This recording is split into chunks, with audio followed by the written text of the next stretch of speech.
Assalamualaikum warahmatullahi wabarakatuh.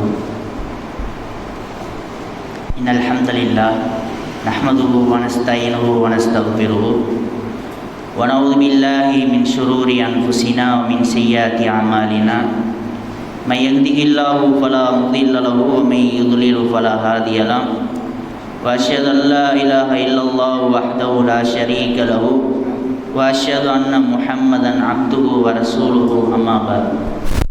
Inna asdaqal hadisi kitabullah wa ahsanal hadi Muhammad sallallahu alaihi wasallam wa syarrul umuri muhdatsatuha wa kullu muhdatsatin bid'ah wa kullu bid'atin dhalalah wa kullu dhalalatin finnar. வார்த்தைகள் சிறந்தது அல்லாஹ்வுடைய வார்த்தை என்றும், வழிகாட்டலில் சிறந்தது நபிகளாருடைய வழிகாட்டல் என்றும், காரியங்களில் மிக கெட்டது மார்க்கத்தின் பெயரால் ஏற்பட்ட புதுமைகள், அப்புதுமைகள் அனைத்தும் வழிகேடு, ஒவ்வொரு வழிகேடும் மென்மை நாளை மறுமை நாளில் நரகத்தின் பாலிட்டு செல்லும் என்று நபிகள் நாயகம் ஸல்லல்லாஹு அலைஹி வஸல்லம் அவர்கள் அவருடைய எந்த உரையிலும் கூறியதை நானும் உங்கள் முன்னில் கூறுகின்றேன். பேரன்பிக்கினிய எல்லாமல்ல அல்லாஹ்வின் நல்லடியார்களே, இறைவனால் கடமையாக்கப்பட்ட புனிதமிக்க ஐவேளைய தொழுகையில் ஒன்றான இஷாவுடைய தொழுகையை நாங்கள் அனைவரும் அல்லாஹ்வுக்காக வேண்டி அவனுடைய மாளிகையில் நிறைவேற்றியதுக்கு பின்னால் அல்லாஹ்வுடைய மாளிகையில் அமர்ந்திருக்கின்றோம். இது நல்ல அல்லாஹ் இந்த அண்ட சராசரத்தை படைத்து அதிலும் மட்டிட முடியாத அளவுக்கு உயிர் ஜீவராசிகளை படைத்த அல்லாஹ் குறிப்பாக இந்த மனித சமுதாயத்தை ஒரு சிறந்த படைப்பென்று அவனுடைய திருக்குர்ஆனிலே பாராட்டி நம்மவர்களை கூறுகின்றான். அல்லாஹ் அவனுடைய திருக்குர்ஆனிலே கூறுகின்ற பொழுது, வலகது கர்ரம்னா பனி ஆதம், ஆதம் அலைஹிஸ்ஸலாத்துடைய சந்ததிகளை நான் ஒரு சிறந்த ஒரு படைப்பாக ஆக்கியிருக்கிறேன் என்ற ஒரு செய்தியும் அல்லாஹ் தஆலா குறிப்பிட்டு காட்டுகிறான். அப்போ உலகத்தில் எத்தனையோ படைப்பு இருக்கின்ற பொழுதும், உலகத்தில் மனிதனை விட எத்தனையோ விதமான உயிரினங்கள் இருந்த போதிலும் அல்லாஹ் இந்த மனிதனை ஒரு சிறந்த படைப்பென்று அவனுடைய திருக்குர்ஆனிலே குறிப்பிட்டு காட்டுகிறான். அல்லாஹ் மற்றும் ஒரு வசனத்திலே கூறுகின்ற பொழுது, இந்த மனிதன் ஒரு கண்ணியமான படைப்பென்று சொன்ன அல்லாஹ் மனிதனை ஒரு அழகாக நான் செதுக்கி படைத்திருக்கிறேன் என்ற ஒரு செய்தியும் அவனுடைய திருக்குர்ஆனிலே குறிப்பிட்டு காட்டுகிறான். லகது ஹலக்னல் இன்சான ஃபி அஹ்ஸனி தக்வீம், மனிதனை அல்லாஹ் தஆலா ஒரு அழகான தோற்றத்தோடு, உலகத்தில் எத்தனை விதமான அழகுகள் இருந்தாலும் பொதுவாக அல்லாஹ்வுடைய படைப்பு என்று சொன்னாலே அழகான படைப்பு தான். இருந்தாலும் அல்லாஹ் தஆலா இந்த மனிதனை குறிப்பிட்டு ஒரு அழகான படைப்பென்று அவனுடைய திருக்குர்ஆனிலே குறிப்பிட்டு காட்டுகிறான்.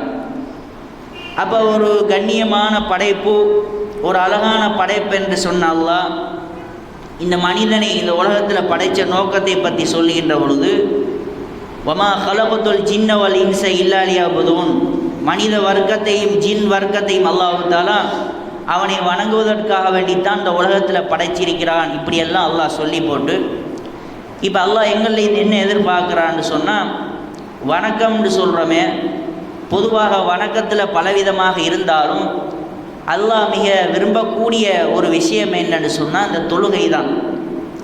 இந்த தொழுகையை பொறுத்த வரைக்கும் நாங்கள் பல இடங்களில் கேள்விப்பட்டிக்கிறோம், தொழாதவனுக்கு கேடு, தொழுதா இது என்ன கிடைக்கும் என்று குர்ஆன் சொன்ன வசனங்களை வைத்து நாங்கள் எல்லாரும் தொழுகை சம்பந்தமாக தெரிஞ்சு வச்சுக்கிறோம்.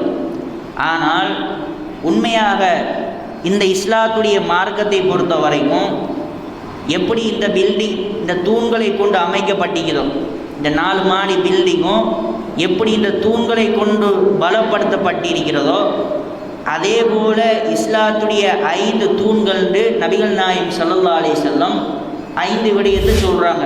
இஸ்லாம்னு சொல்லி அந்த வட்டத்தை சொல்லி போட்டு இஸ்லாத்துக்கு அந்த 5 தூண்களை ரசூலுல்லாஹ் நிலைநாட்டுறாங்க. நம்ம சின்ன வயசில் குர்ஆன் மதரசாவுக்கு போனாலே முதலாவது கஜரத்மார்கள் சொல்லித்தரது என்னென்னு சொன்னால் இந்த கலிமாவை தான் சொல்லி தருவாங்க. இந்த விஷயத்தை முதலாவது படித்து தருவாங்க. அதில் முதலாவது என்னென்னு சொன்னால் நம்ம எல்லாரும் இந்த ஷஹாதத்து அல்லா இலாஹ இல்லல்லாஹ் வ அன்ன முஹம்மது ரசூலுல்லாஹ், இந்த 5 தூண் இருந்தாலும் இந்த ஷஹாதத்து அல்லா இலாஹ இல்லல்லாஹ் முஹம்மது ரசூலுல்லாஹ் இது தெரியுமா, இதான் அடிப்படை தூண். 5 தூண் இருக்கின்ற ரசூலுல்லாஹ் சொன்னாங்க.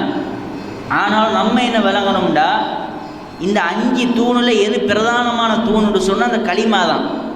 ஒருத்தன் களிமா இல்லைன்னு வைங்க, களிமா இல்லாட்டி அவன் யார்? காஃபிர், அவன் முஷ்ரிக், அல்லாஹ்வை மறுக்கக்கூடியவன்.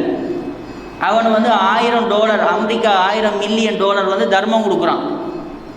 அல்லாஹ் என்ன சொல்கிறான்? வமை எபத்தவி கைரல் இஸ்லாமி தீனன், இஸ்லாம் இல்லாத வேறொரு மார்க்கத்தை தேர்ந்தெடுத்தான். இந்த களிமா இல்லைன்னு சொன்னால் வேறொரு மார்க்கம். அல்லாஹ் சொல்கிறான் ஃபலை யுக்பல மின்ஹு, அவனுடைய எந்த ஒரு அமலும் கபூலியத்தாகாது, ஏற்றுக்கொள்ளப்பட மாட்டாது. வஹுவ ஃபில் ஆஹிரத்தி மினல் ஹாசிரீன், அவன் மறுமையில் நஷ்டவாளி ஆகுவான்னு அல்லாஹ் சொல்லி காட்டுறான். அப்போ அடிப்படை தூண் என்னன்னு சொன்னால் இந்த களிமா தான். ஷஹாதத்து அல்லா இலாஹ இல்லல்லாஹ் வ அன்ன முஹம்மதர் ரசூலுல்லாஹ், இந்த களிமா தான். ரெண்டாவது ரசூலுல்லாஹ் சொல்கிறாங்க இகாமுஸ் ஸலாத், தொழுகையை நிலைநாட்டணும். ஈதாவு ஜகாத், ஜகாத்து கொடுக்கணும். சௌமு ரமலான், ரமலான் மாதத்தில் நோன்பு பிடிக்கணும். ஹஜ்ஜுல் பைத்தி மனிஸ்ததா இலை சபீலா, உடலாலும் செல்வத்தாலும் அதாவது வலிமை இருக்கக்கூடியவர்களுக்கு என்னன்னு சொன்னால் இந்த ஹஜ்ஜி செய்யணும் என்ற ஒரு செய்தியையும் நபிகள் நாயகம் ஸல்லல்லாஹு அலைஹி வஸல்லம் குறிப்பிட்டு காட்டுறாங்க. இதில் நம்ம விளங்க வேண்டிய விஷயம் என்னென்னு சொன்னால், இப்போ உலகத்தில் நாளை மறுமையில் அல்லாஹ்வுடைய மஹ்ஷருடைய அந்த நேரத்தில் எல்லார்ட்டையும் விசாரணை இருக்குது. எல்லாருக்கும் அல்லாஹ் தஆலா விசாரணை வச்சுக்கிறான். அந்த விசாரணையை பொறுத்த வரைக்கும் உலகத்தில் எல்லா மனிதர்கள்லையும் எல்லா கேள்வியும் கிடையாது. நாளை மஹ்ஷரில் ஆதம் அலைஹிஸ்ஸலாம் தொடக்கம் கடைசி வர மனுஷன் வரைக்கும் எல்லாம் நிற்பாங்க. நிற்கக்கூடிய நேரத்தில் எல்லாருலேயும் எல்லா கேள்வியும் அல்லாஹ் கேட்பான்டா? கேட்க மாட்டான். அல்லாஹ் முதலாவது கேட்பான் நீ நோன்பு பிடிச்சியான்னு கேட்பான். இந்த நோன்பு பிடிக்க விதிவிலக்கான சில ஆட்களும் இருக்கிறாங்க. நோன்பு ரமலான் மாதம் வருது, ரமலான் மாதம் வந்தாலும் நோன்பு பிடிக்க போகிறோம்னு சொன்னால் எல்லாரும் நோன்பு பிடிக்கிறாங்களா? கிடையாது. சில ஆட்களுக்கு விதிமுறை இருக்குது. அவங்களுக்கு என்ன செய்யலாம்? நோன்பை விடலாம். அந்த ஒரு அமைப்பு இருக்குது.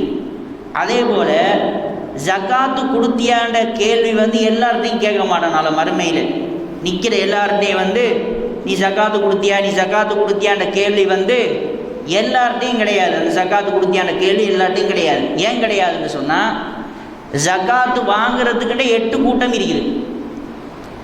ஜகாத்து வாங்குறதுக்கிட்ட 8 கூட்டம் இருக்குதுன்னு சொன்னாலே எல்லார்ட்டையும் அந்த கேள்வி இல்லை என்பது ஒட்டவா இல்லாமல் போகுது. ஏன்? அப்போ எல்லாருக்கும் கொடுக்க முடியாது.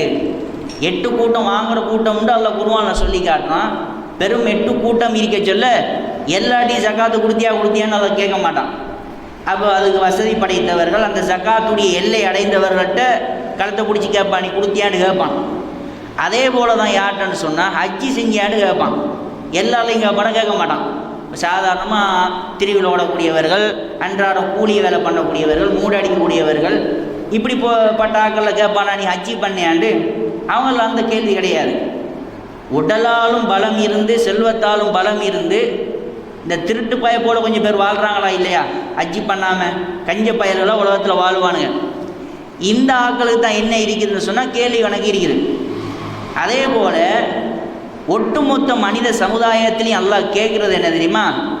இந்த தொழுகை என்ற கேள்வி எனக்கும் உலகத்தில் யாரெல்லாம் மனிதர்களாக இருக்கிறாங்களோ இவங்க எல்லார்ட்டையும் கேட்குற ஒரு கேள்வி என்னென்னு சொன்னால் அந்த தொழுகை தான். ஜகாத்து விதி விலக்கு, ஹஜ்ஜி அப்படி கிடையாது, நோன்பு அப்படி கிடையாது. தொழுகையை விடுறதுக்கு 2 பேருக்கு அனுமதி இருக்குது. ஒன்று யார்? ஒருத்தன் தொலையில்னு சொன்னால் அவன் பைத்தியக்காரனாக இருக்கணும். ஒருத்தன் தொழாமல் பாங்கு கேட்குது, ஒருத்தனுக்கு தொழுகை கடமை இல்லைன்னு சொன்னால் ரசூலுல்லாஹ் சொல்கிறான் அவன் மஜ்னூன், பைத்தியக்காரனாக இருக்கணும். இல்லை பெண்களாக இருந்தால் மாதவிடாய் பெண்கள் ரசூலுல்லாஹ் சொல்கிறாங்க. இதில் 2லேயும் பெண்கள் அடங்குவாங்க. ஏன் அடங்குவாங்க? இந்த பைத்தியத்தில் ஆணும் இருக்கும் பெண்ணும் இருக்கும். ஆனால் மாதவிடாய்னு சொல்லிச்சுல பெண்கள் மட்டும்தான் இருப்பாங்க. அப்போ இந்த 2 பேருக்கும் தான் என்னென்னு சொன்னால் தொழுகையை விடுறதுக்கு இஸ்லாம் அனுமதி கொடுத்திக்குது. இவங்களுக்கு நாளை மறுமையில் அல்லாஹ் தஆலா கேள்வின்னு கேட்க மாட்டான். அது இல்லாமல் எந்த அளவுக்கு இஸ்லாம் சொல்லுதுடா, நீ நின்று தொலை சக்தி இல்லைன்னு சொன்னால் உட்கார்ந்து தொழு. உட்கார்ந்து தொலை உனக்கு சக்தி இல்லையா, நீ இருந்து தொழு. எல்லாத்துக்கும் இஸ்லாம் என்ன சொல்லுதுன்னு சொன்னால் ஒரு வழிகாட்டலை எங்களுக்கு தருது. நான் உண்மையிலே என்ன நினைக்கிறோம்னு சொன்னால், நாங்கள் உண்மையிலே தொழுகிறோம். உலகத்தில் நாங்கள் விலகிக்கொள்ளணும் என்ன தெரியுமா? நபிகள் நாயகம் ஸல்லல்லாஹு அலைஹி வஸல்லம் தெளிவாக ஒரு ஹதீஸ் சொல்கிறாங்க, நாங்கள் தொழுதாலும் அல்லாஹ் எப்படி சொல்கிறாங்கன்னா, நாங்கள் அல்லாஹ்வை கடவுளாக ஏற்றிக்கிறோம், அதை கூடிய கண்மூடித்தனமாக ஏற்றுக்கொள்ளக்கூடாதுன்னு சொல்கிறான். ஃபஅலம் அன்னஹு லா இலாஹ இல்லல்லாஹ். நம்ம யார் கடவுள் யாருன்னு கேட்டால் அடுத்த செகண்ட் என்ன சொல்லுவோம்? அல்லாஹ்னு சொல்லுவோம். ஆனால் அல்லாஹ் என்ன சொல்லி தரேன் தெரியுமா? நீ அதை கூடிய சும்மா வாய்வெளியால் சொல்லிடாத, என்னை வாப்பா இஸ்லாத்தில் இருந்ததால் நான் இஸ்லாத்தில் பிறந்திக்கிறேன்ட்டு அப்படி நீ என்னை ஏற்றுக்கொள்ளாத. ஃபஅலம் அன்னஹு லா இலாஹ இல்லல்லாஹ். நான் கடவுள் என்பதை கூடிய கண்மூடித்தனமாக எடுத்துக்காத, அதை கூடிய பாரு, உலகத்தை பாரு, சூரியனை பாரு, சந்திரனை பாரு, இன்னும் 10 வருஷத்துக்கு வரக்கூடிய சந்திர கிரகணம் சூரிய கிரகணத்தை சொல்கிறான். அப்போ எவ்வளோ ஒரு செட்டப்போட உலகம் இருக்குது, எல்லாத்தையும் பாருன்னு சொல்கிறான். ஏன் காரணம்டா, இந்த உலகத்தை நான் தான் படைத்தேன் என்பதை அதை கூடிய அப்படி விளங்கி எடுக்கணும். அதே போல் தான் தொழக்கூடிய நாங்கள் இந்த தொழுகையில் எப்படி ரசூலுல்லாஹ் ஒரு ஹதீஸை சொல்லி காட்டுற, அந்த ஹதீஸ் போதும். இப்போ உலகத்தில் நம்ம இப்போ ரோட்டால் போகிறோம், பாவம் தான், ஃபோனை எடுத்தால் பாவம், பேசுனா பாவம், எல்லாம் பாவம் தான். ஆனால் ரசூலுல்லாஹ் எப்படி சொல்கிறாங்கடா, ஒருத்தண்ட வீட்டுக்கு முன்னால் ஒரு ஆறு ஓடுதுன்னு சொல்கிறாங்க. இலகுவா எல்லாருக்கும் விளங்குற விதத்தில் ஒரு உதாரணத்தை சொல்கிறாங்க. அந்த ஆற்றுல அவன் 5 நேரம் குளிக்கிறான், ஒரு நாளைக்கு 5 நேரம் குளிக்கிறான்னு வைங்க. உதாரணத்துக்கு சுப 5 அறைக்கு ஒருத்தன் குளிக்கிறான், 2வது 12 அறைக்கு ஒருத்தன் குளிக்கிறான், 3வது 3 அறைக்கு குளிக்கிறான், 4வது என்ன 4வது 6 அறைக்கு குளிக்கிறான், 5வது 7:48 குளிக்கிறான்னு வைங்க. இப்படி ஒருத்தன் குளிக்கிறான்னு வைப்போம், 5 நேரம் குளிக்கிறான். அவன் உடம்புல ரசூல்லா டைம் சொல்லல, 5 நேரம் சொல்லி தொழுகை ஏற்றான். நான் தொழுகிற வக்த சொல்கிறேன். அப்போ ரசூல்லா கேட்குறாங்க, இவன் உடம்புல அழுக்கி இருக்க மாட்டு கேட்குறான், ஊத்த இருக்க மாட்டு கேட்குறான். எப்படியா ரசூல்லா ஊத்த இருக்குது, 5 நேரம் குளிக்கிறானே. இதே போல தான் ஒருத்தன் 5 நேரம் தொழுகிறான் தெரியுமா? இவன் தொழுதுகிட்டே இருந்தான்னு சொன்னால் ஐஸ் கட்டி எப்படி கரைகிறதோ அதே போல் அவனுடைய சின்ன பாவத்தை அல்லாஹ் அப்படி நீக்கிக்கிட்டே இருக்கிறான். அதுக்கு நான் பின்னுக்கு ஆதாரம் சொல்லுவேன். ஏன்னு சொன்னால், இப்போ இந்த தொழக்கூடியவர்களுக்கு அடுத்த சிறப்பு என்ன தெரியுமா? இப்போ நாளை மறுமையில் சூரியனை கொண்டு தலைக்கு மேலால் வச்சிருவான். கட்டும் ஒரு உஷ்ணம், மக்கள் எல்லாம் நிர்வாணமாக நிற்பாங்க. கொஞ்சம் பேர் ஆதம் அலைஹிஸ்ஸலாத்தில் போவாங்க. அவங்க என்ன சொல்லுவார், நான் போக மாட்டேன்றாரு. அதுக்கப்புறம் யார்கிட்ட போவாங்கன்னு சொன்னால் ஈசா அலைஹிஸ்ஸலாத்தில் போவாங்க. ஈசா அலைஹிஸ்ஸலாம் பயந்து போய் நிற்பாங்க அந்த இடத்துல. ஏன் பயம் தெரியுமா? ஈசா அலைஹிஸ்ஸலாத்தை பெரும் ஒரு கூட்டம் கடவுளை எடுத்து வச்சுக்குது. அப்போ இந்த மாதிரி இருக்கிற நேரத்தில் அல்லாஹ் 7 கூட்டத்துக்கு அரிசி நிலையில் வழங்குவான். 7 சாரார்களுக்கு அவன்கிட்ட அந்த கண்ணியமான அரிசி நிழல் இருக்குது. அந்த 7 சாராருக்கு அல்லாஹ் கொடுப்பான். அதில் ஒரு சாரார் யாருன்னு சொன்னால், வரஜுலுன் கல்புன் முஅல்லகுன் ஃபில் மசாஜித். ரசூலுல்லாஹ் சொல்கிறாங்க, யாருடைய கல்பு பள்ளியோட மஸ்ஜிதோட பின்னி பிணைக்கப்பட்டிருக்கிறதோ, அப்படின்னா என்ன அர்த்தம்? லுகரை தொழுதுட்டு போனால் எப்போ அசருக்கு பாங்கு கேட்குற மைண்ட் செட்டோடு இருக்கணும். அசரை தொழுதுட்டு போனால் எப்போ மகரிபு பாங்கு கேட்கணும், எப்போ நல்லா மாளிகைக்கு வரன்ற சிந்தனையோடு இருக்கணும். மகரிபை தொழுது முடிச்சிட்டோமா இஷாவுக்கு எப்போ பாங்கணும். இந்த மாதிரி கல்புன் முஅல்லகுன் ஃபில் மசாஜித், இந்த கல்பு படைத்த மக்களுக்கு தான் அல்லாஹ் என்ன சொல்லுவான்டா, நாளை மறுமையில் எந்த நிழலும் இல்லாத அந்த நாளில் அல்லாஹ் அரிசி நிலையிலே வழங்குவான். நாங்கள் அப்போ யோசிக்கணும். இதையெல்லாம் சொல்லிட்டு போகிறது வேறது கிடையாது. என் கல்பு பள்ளியோட தொடர்பு இருக்குதா? சுபவுக்கு நான் தொழுகிறேனா? டைமுக்கு வக்துக்கு வாரேனா? டைமுக்கு நான் தொழுகிறேனா? நான் அல்லாஹ்வுக்கு நன்றி செலுத்துகிறேன்னா? ஒரு விஷயத்தை நல்லா விளங்கிக்கொள்ளணும். நீங்கள் அல்லாஹ்வுக்கு உண்மையான அடிமை என்பதை நிரூபிக்கிற ஒரு விஷயம் என்னென்று சொன்னால் இந்த தொழுகை தான். நான் தான தர்மம் கொடுக்குறேனே, மாற்று மத சகோதரன் தான் தான தர்மம் கொடுக்குறாங்க, அவனும் நோன்பு பிடிக்கிறான், அவனுக்கு வணக்க வழிபாடுகள் இருக்குது. அப்போ எங்களுக்கு நான் இறைவன், நான் ஒரு அடிமை முஸ்லீம் என்பதை நிரூபிக்கிறது இந்த தொழுகை தான். அதே போல் நாங்கள் பணத்துக்காக வேண்டி தொழுகையை விடுறோம், நிம்மதிக்காக வேண்டி. ஏன் பணம் கிடைச்சா நிம்மதி வரும், போல் வரும், இந்த மாதிரி நினச்சிக்கிட்டு நம்ம இதை விடுறோம். உங்களுக்கு தெரியும், பிரிட்டிஷ் நாட்டில் ஒரு பெரும் ஒரு வர்த்தகர், அவரோட பேர் என்னென்னு சொன்னால் டேனி லாம்போன்னு சொல்லக்கூடிய ஒருத்தர். இப்போ கிட்டத்தில் இஸ்லாத்துக்கு வந்தார். இஸ்லாத்துக்கு வந்தோடனே ஒரு பிரிட்டிஷ் நாட்டில், பிரிட்டனிக்கு தான் இல்லையா, அதில் பெரும் ஒரு வர்த்தகர். இஸ்லாத்துக்கு வந்தோடனே போய் மீடியாவை நிட்டுவாங்களா இல்லையா, நீ ஏன் வந்தீங்க அந்த தகவலை எடுக்கிறதுக்காக வேண்டி. அப்போ இவர் சொல்கிறார், என் வாழ்க்கையில் பணம் இருந்துச்சு, அதாவது ஸ்பெயினிஷ், உக்ரைன், எந்த ஜாதி மாடல் அழகி வேணுனாலும் என்கிட்ட இருந்துச்சு. அதெல்லாம் அதாவது இன்பம் தரக்கூடிய ஒன்று தான், ஆனால் நிரந்தரமான ஒரு இன்பம் என்ற வாழ்க்கையில் கிடைக்கல. நான் சொல்கிறது ஒரு பெரும் ஒரு வர்த்தகர் கதை. அவர் சொல்கிறாரு, இவ்வளோ பணம் இருந்தும் இது இருந்தும் என்னிட எல்லாம் இருந்தும் எல்லாம் தற்காலிகமான ஒரு நிம்மதியை தருவதை தவிர ஒரு நிரந்தரமான ஒரு மனக்குழப்பத்தை இல்லாமாக்கி ஒரு கல்பை சலாமத்து படுத்தக்கூடிய ஒரு விஷயத்தை நான் தேடி பார்த்தேன். அது இந்த இஸ்லாத்துலேயும் முஸ்லீம்கள் தொழக்கூடிய இந்த தொழுகையிலையும் தான் நான் பெற்றுக்கொண்டேன்னு சொல்கிறேன். அப்போ அந்த பெரிய பணத்தில் உச்சகட்டத்தில் இருந்து வர்த்தகராக இருக்கக்கூடிய அவரே என்ன சொல்கிறாருன்னு சொன்னால், அதை விட்டுக்கிட்டு இங்கே வராரு. நம்மடாக்க அதுக்கு மாற்றமாக நடக்கிறாங்க. நம்மடாக்க அவன் என்ன பண்ணுறான்னு சொன்னால் அவ்வளோத்தையும் விட்டு போட்டு நிம்மதியை தேடி இஸ்லாத்துக்கு வராங்க. எங்கடாக்க இஸ்லாத்தில் இருந்துக்கிட்டு தொழுகையை விட்டு போட்டு பணத்துக்கு பின்னால் போகிறாங்க. மாறி நடக்குது. அதே போல் தான் நபிகள் நாயகம் ஸல்லல்லாஹு அலைஹி வஸல்லம் இந்த ஹதீஸ் போதும். என்ன ஹதீஸ்ன்னு சொன்னால், உங்களோட வாழ்க்கையில் நான் தொழுகிறேன், எனக்கு என்ன உலகத்தில் என்ன வெகுமதி கிடைக்கிது, அல்லாஹ் எனக்கு உலகத்தில் என்ன செய்கிறான், தொழுகையால் எனக்கு என்ன பண்ணுறான், அந்த ஒரு கேள்வி வரும். தொழாதவங்க இதை நினச்சி கவலைப்படணுமா இல்லையா? இந்த சிறப்பெல்லாம் என் வாழ்க்கையிலேருந்து இல்லாமல் போகுதா? அதுக்கு ஒரு அழகிய உதாரணம் என்னன்னு சொன்னால், இந்த ஹதீஸை அனஸ் இப்னு மாலிக் ரலியல்லாஹு அன்ஹு அறிவிக்கிறாங்க. நீங்கள் புகாரியில் பார்க்குறதாக இருந்தால் 6823வது செய்தி. இது புகாரியில் வரக்கூடிய செய்தி. அறிவிக்கிறது அனஸ் ரலியல்லாஹு அன்ஹு. இது ஒரு இஷாவுடைய பயானா என்பதால் ஒரு விளக்கமாக சொல்கிறேன். அனஸ் ரலியல்லாஹு அன்ஹு சொல்கிறாங்க, குந்து இந்த நபி ஸல்லல்லாஹு அலைஹி வஸல்லம். தொழக்கூடிய மக்களுக்கு இந்த ஹதீஸ் போதும், இன்னும் தொழுகிய ஆர்வத்தோடு தொழுகிறதுக்கு. அவர் சொல்கிறாரு, நபிகள் நாயகம் ஸல்லல்லாஹு அலைஹி வஸல்லத்தோட ஒரு சபையில் நாங்கள் இருந்தோம். இருக்கக்கூடிய நேரத்தில் ஃபஜாஅஹு ரஜுலுன், ரசூலுல்லாஹ் இப்படி ஒரு சபை ஒன்று இருக்குது, அனஸ் ரலியல்லாஹு அன்ஹு இருக்கிறாங்க.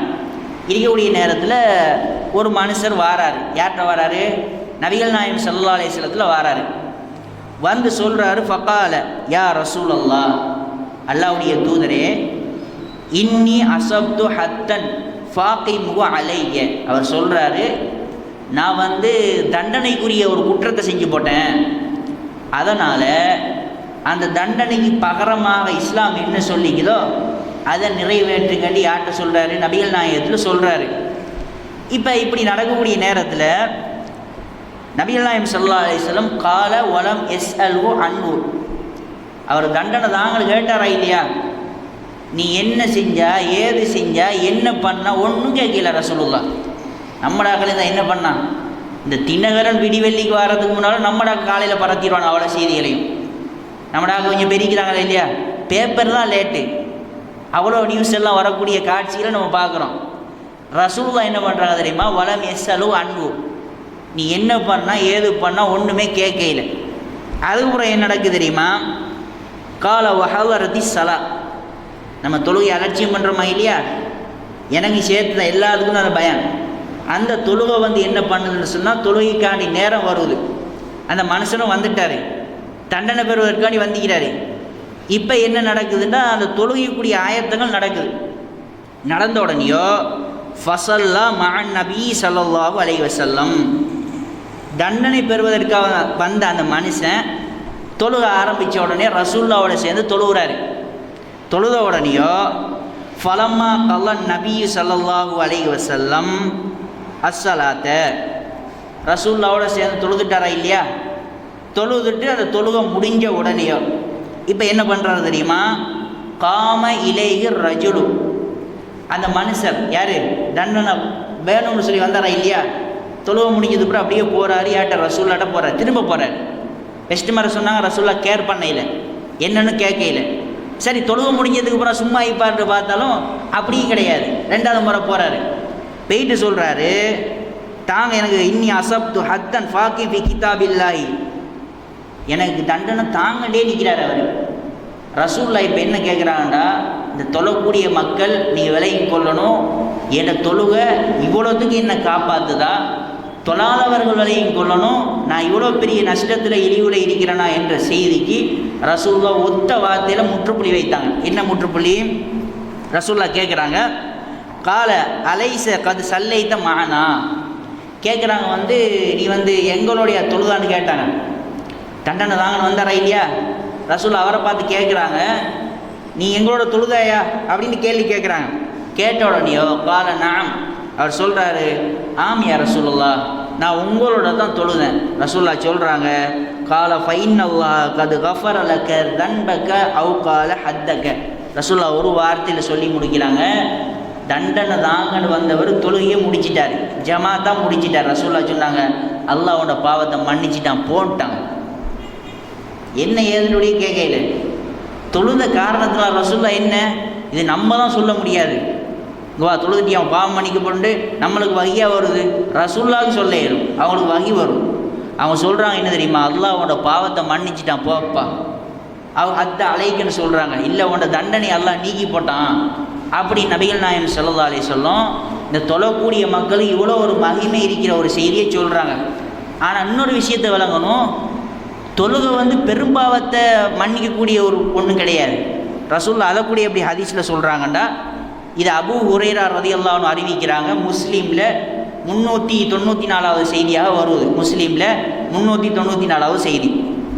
ஏன்னு சொன்னால், அஸ்ஸலாத்துல் ஹம்சு, இந்த 5 நேர தொழுகை இருக்குது தெரியுமா, நம்ம தொழுகிற 5 நேர தொழுகை, இந்த தொழுகை வல் ஜும்அத்து இலல் ஜும்அத்தி, இந்த ஜும்மா ஒரு ஜும்மாவிலேருந்து இன்னும் அடுத்த ஜும்மா வார வரைக்கும் அந்த 7 நாள் இல்லையா, அந்த 7 நாளும் ஒருத்தன் இமாம் ஜமாத்தோட தொழுகிறான்னு வைங்க, 7 நாள் தொழுகிறான்னு சொன்னால் கஃபாரத்து லிமா பைனஹுன்ன, அந்த 7 நாள் செஞ்ச சிறு பாவங்களை அப்படியே ஐஸ் கட்டி கரைக்கிறது போல் எல்லாம் கரைச்சிக்கிட்டே இருப்பான், அந்த மனசனை தூய்மைப்படுத்திக்கிட்டே இருப்பான். ரசூலுல்லாஹ் சொல்கிறாங்க, மாலம் துகுஷல் கபாயிர், பெரும்பாவத்துக்கு கிடையாது, பெரும்பாவத்துக்கு இது கிடையாதுன்னு சேர்த்து சொல்கிறாங்க. ஏன், ஒருத்தன் தொழுதுகிட்டே விபச்சாரம் பண்ணாட எப்படி மன்னிப்பான், ஒருத்தன் தொழுதுகிட்டே ஒருத்தனை கொலை செய்கிறான எப்படி மன்னிப்பான்? அப்போ ரசூலுல்லாஹ் சொல்கிறாங்க, இது பெரும்பாவத்துக்கு கிடையாது. அப்போ நீ இன்னொன்று விலகி கொள்ளணும், அப்போ நான் திருந்திட்டு 5 நேரம் தொழுகிறேன், சின்ன பாவங்கள் தான் மன்னிக்கப்படுவது, அப்போ நான் ஏற்கனவே கடந்த காலத்தில் பெரிய பாவங்களை செஞ்சுட்டு இதுக்கு மன்னிப்பு இருக்குதாண்டா, கண்டிப்பாக மன்னிப்பு இருக்குது. உலகத்தில் அதுக்கு என்ன ஆதாரம்னு சொன்னால், ரசூலுல்லாஹ்ட்ட ஒரு மனுஷர் வாராரு, ரசூலுல்லாஹ் எப்படி சொல்கிறாங்கண்டா, அதாவது கருப்பு முடியே கிடையாது, அவரது மண்டையில் தலையில் ஒரு கருப்பு முடி கூட கிடையாது. அப்போ ஃபுல்லாக ஒரு கண் புருவங்கள் அதாவது மடிஞ்சு போனேன், அந்த ஒரு அப்படின்னா சொன்னால் கிழவன்னு சொல்லுவோம் நம்ம. அப்போ அவர் ஒரு மனுஷன் வாரார், ரசூலுல்லாஹ்ட்ட சொல்கிறாரு, அல்லாஹ்வுடைய தூதரே, என் வாழ்க்கையில் நான் நல்லதுன்னு எதுவும் செஞ்சது கிடையாது, செஞ்சது முழுக்க எல்லாம் பாவமும் அவ்வளோ ஃப்ராடு தன்மை தான் நான் பண்ணிக்கிறேன், அப்போ எனக்கு மன்னிப்பு இருக்குதான்னு கேட்குறாரு. சின்னதை விட்டது கிடையாது, பெரியதையும் விட்ட கிடையாதுன்னு சொல்கிறார், பாவத்தில் எனக்கு மன்னிப்பு இருக்குதான்னு கேட்குறாரு. ரசூலுல்லாஹ் எடுத்த வாய்க்கு இப்படியெல்லாம் மன்னிட்டையா, உதாரணத்துக்கு இதே இது நம்மளோட ஆக்களில் போய் சொல்லியிருந்தால் என்ன நடந்திக்குமோ யோசிச்சு பாருங்க. ஆகும் ஒருத்தவன் சொல்கிறான், நான் என்னென்ன செஞ்சிட்டியா, கதை முடிஞ்சுது, இவன் சர்டிஃபிகேட் கொடுத்துருவான் நீ நரகவாதின்னு. ரசூலுல்லாஹ் நிதானமாக அந்த இடத்துல முடிவெடுப்பாங்க. ஏன், ரசூலுல்லாஹ் எடுத்த வாய்க்கு சொல்லிட்டான், ஒரு ஃபத்வா கொடுக்க மாட்டாங்க.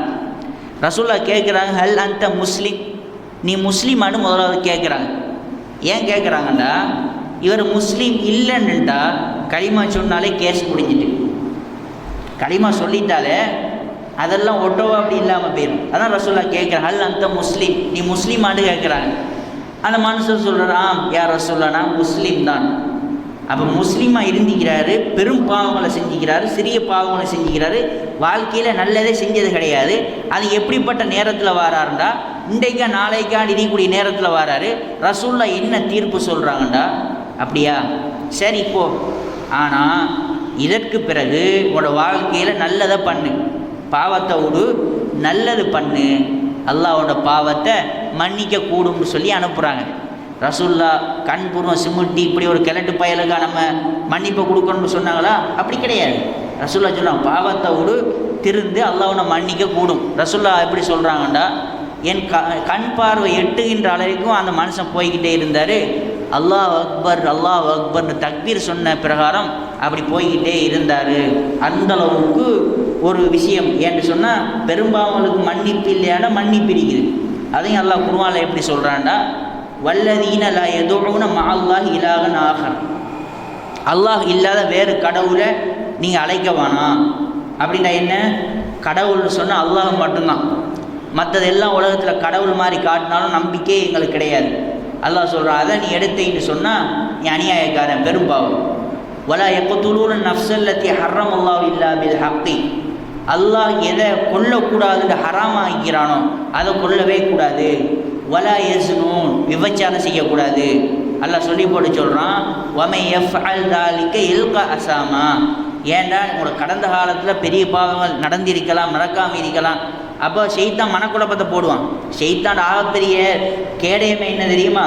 நீ ஒரு விஷயத்தை நல்லா ஞாபகம் வச்சுக்கணும்.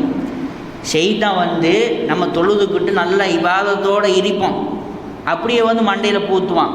நீ அது பண்ணவன் தானே, நீ இது பண்ணவன் தானே அப்படி நீ ஞாபகம் கொடுத்தோன்னையோ நம்மளை மன்னிக்க போகிறான் அல்லாஹ். அந்த சிந்தனையை கொண்டு வருவான். அல்லாஹ் சொல்கிறான், அல்லாஹ் மீது நிராசை அடையக்கூடியவர்கள் காஃபிர்கள் தான் சொல்கிறான். முஸ்லீம்கள் அல்லாஹ் மீது நிராசை அடைய மாட்டாங்க. அப்போ அந்த மாதிரி ஒன்றை திணிப்பான். நீ அதை பண்ணிட்டா தொழுறா, நீ ஆரம்பத்தில் அந்த இதெல்லாம் பண்ண வந்தானே அப்படின்னு சொல்லி திணிச்சு கொண்டிருக்கிற நேரத்தில் இப்போ அல்லாஹ் சொல்லி காட்டுறான் என்ன தெரியுமா? இதையெல்லாம் செய்யக்கூடாது. விபச்சாரம் பண்ணக்கூடாது, கொலை பண்ணக்கூடாது, இன்னொரு கடவுளை அழிக்கக்கூடாது. இதை செஞ்சா வமை எஃப்அல் தாலிக இல்கா அசாமா, நீ நுழையக்கூடிய இடம் நரகம்னு சொல்கிறான். சொல்லி போட்டு சொல்கிறான், யுதாஃப் லஹுல் அதாப், அந்த நுழையக்கூடிய அந்த நரகத்தில் இந்த மாதிரி பாவம் செய்யக்கூடியவர்களுக்கு இரட்டிப்பாக்க நான் வேதனையை கொடுப்பேன். நரகம்டாலே ஒரு வேதனை தான், நரகத்தில் இன்னொரு மடங்கு வேதனைன்னு சொல்கிறான். அப்போ அல்லாஹ் சொல்கிறான், வயக்குழுது ஃபீ முஹானா, அதுங்க அந்த நரகத்தில் நிரந்தரமாகவும் இருப்பாங்க. சொல்லி போட்டு சொல்கிறான். இப்போ தான் அல்லாஹ் விஷயத்துக்கு வாரான். இந்த மாதிரி செய்யக்கூடிய ஆட்களும் இப்படி தண்டனை நிரந்தரமாக இருப்பாங்க.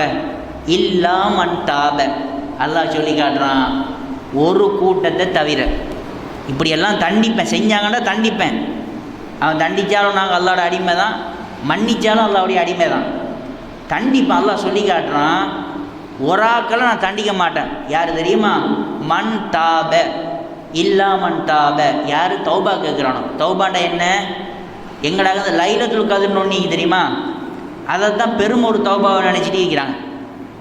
அவன் நினச்சிட்டாங்க அதில் நாங்கள் கையேந்திட்டோம்னு சொன்னால் நாங்கள் அன்று பிறந்த பாலகன் இப்படியெல்லாம் நினச்சிக்கிட்டு வாழ்கிறாங்க. அன்புக்குரியவர்களே, எங்களுடைய தௌபா என்பது எந்த நாளும் இருக்கணும்.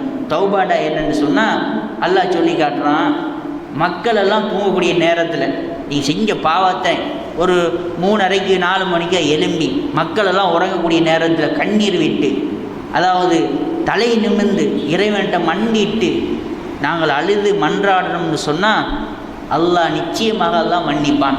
அல்லாஹ் சொல்கிறான், தௌபா கேட்கணும். எப்படி கேட்கணும்? மனவேதனைப்பட்டு கை சேதப்பட்டு இதை பண்ணினா நான் ஒரு அநியாயக்காரன், நான் ஒரு நஷ்டவாளின்னு மண்டிட்டு இறைவனுக்கு முன்னால் மண்டிட்டு கண்ணீர் விட்டு ஒருத்தன் அழுது கேட்குறான்னு வைங்க, அல்லாஹ் நிச்சயமாக மன்னிப்பான். ஆனால் அந்த தௌபாவுக்கு பிறகு என்ன செய்யணும்? நாங்கள் நல்ல வழியில் போகணும். அது ஒருத்தன் விபச்சாரம் பண்ணிட்டான், கத்துறான், 1 மாதம் கத்திட்டு கிடக்கிறான், இரவு ஃபுல்லாக கத்திக்கிட்டு அல்லாஹ் என்னை மன்னிச்சிரு. அப்போ திரும்ப போய்கிட்டே இருக்கலாமா? இல்லை. அல்லாஹ் சொல்கிறான், மூமின்கள் பாவத்தில் நிலைத்திருக்க மாட்டாங்க. அல்லாஹ் தொடர்ந்து சொல்கிறான், வஆமன வஅமில சாலிஹன், அவங்க தௌபாவை கேட்டு நல்ல அமல் செய்கிறது, தான தர்மம் கொடுக்கறது, தொழுகிறது, நல்லா பேசுறது, சிரிக்கிறது, நல்ல வணக்க வழிபாட்டில் ஈடுபடுறது, குடும்பத்தோடு ஒன்றா இருக்கிறது, அண்ணன் நம்பிக்கை உதவி செய்கிறது. இந்த மாதிரி ஒரு கேரக்டரில் யார் வாழ்கிறானோ, நல்ல அமல் செஞ்சு தௌபா கேட்டு அல்லாஹ் ஒரு வாசகத்தை சொல்கிறான், ஃபௌலாயிக யுபத்திலுல்லாஹு ஸய்யாதீன் ஹஸனாத், அல்லாஹ் அவனோட பாவத்தை மன்னிக்கிறது மட்டும் கிடையாது, மன்னிச்சாலே ஒரு பெரிய ஒரு அருள் தான். அல்லாஹ் சொல்லி காட்டுறான், மன்னிப்பு கிடையாது, மன்னிச்சிட்டேன், அந்த பாவத்துக்கு ஏற்ற நன்மையாக நான் மாற்றி கொடுப்பேங்கிறான். பாவத்தை அப்படி நன்மையாக மாற்றி தந்துடுவேன். ஏன் மாற்றி தரேன் தெரியுமா? வக்கான் அல்லாஹு கஃபூரர் ரஹீமா, நான் மிகப்பெரிய இரக்கம் கொண்டவன், மிகப்பெரிய மன்னிக்கக்கூடியவன் அல்லாஹோட தன்மையை சொல்லி காட்டுறான். இறுதியாக ஒரு விஷயத்தை சொல்லி நான் முடிச்சுக்கிறேன். என்னென்னு சொன்னால், இந்த தொழுகை என்பது ஒரு மிகப்பெரிய ஒரு அருள் எங்களுக்கு கிடைச்சது, எங்களோட பாவத்தை கழிக்கக்கூடிய ஒரு விஷயம். இந்த தொழுகை எப்படி கிடைக்குதுன்னு சொன்னால், ரசூலுல்லாஹ் காபத்துல்லாவில் இருக்கிறாங்க. ஜிப்ரீல் அலைஹிஸ்ஸலாம் இஸ்ராவுடைய பயணம்னு நம்ம கேள்விப்பட்டிருப்போம். இஸ்ராவுடைய பயணம்னு சொன்னால் காபத்துல்லாவில் இருந்து ஜெருசலத்தில் உள்ள அந்த மஸ்ஜிதுல் அக்ஸாவுக்கு போனதுக்கு அந்த பயணம் தான். அதாவது தரை ரீதியாக 1437 கிலோமீட்டர் ஜெருசலத்தில் இருந்து இங்கே காபத்துல்லா. இந்த பயணத்துக்கு பெயர் என்னென்னு சொன்னால் இஸ்ராவுடைய பயணம்னு சொல்லுவாங்க.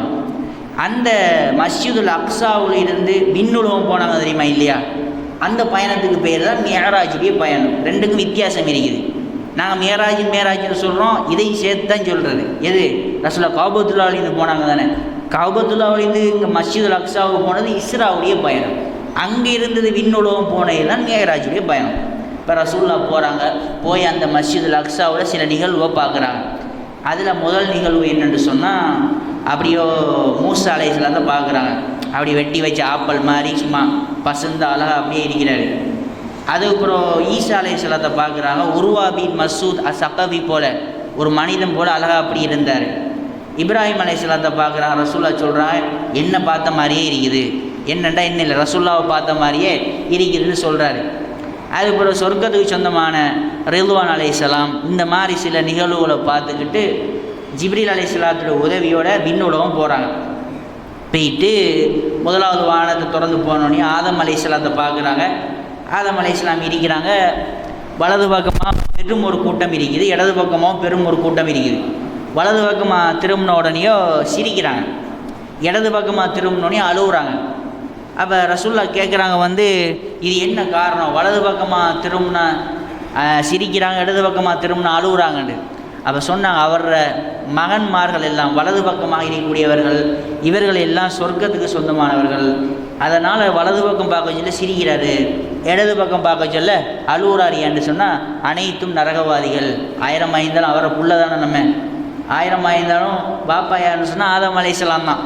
அப்போ அவர் சொல்கிறாரு, இதை நான் இப்படி கண்டேன்னு சொல்லி போட்டு இப்போ விண்ணுலகம் சென்று நபிகள் நாயகம் ஸல்லல்லாஹு அலைஹி வஸல்லம் அந்த 50 நேரம் பெஸ்ட்டுக்கு 50 கொடுக்குறான் தொழுகை.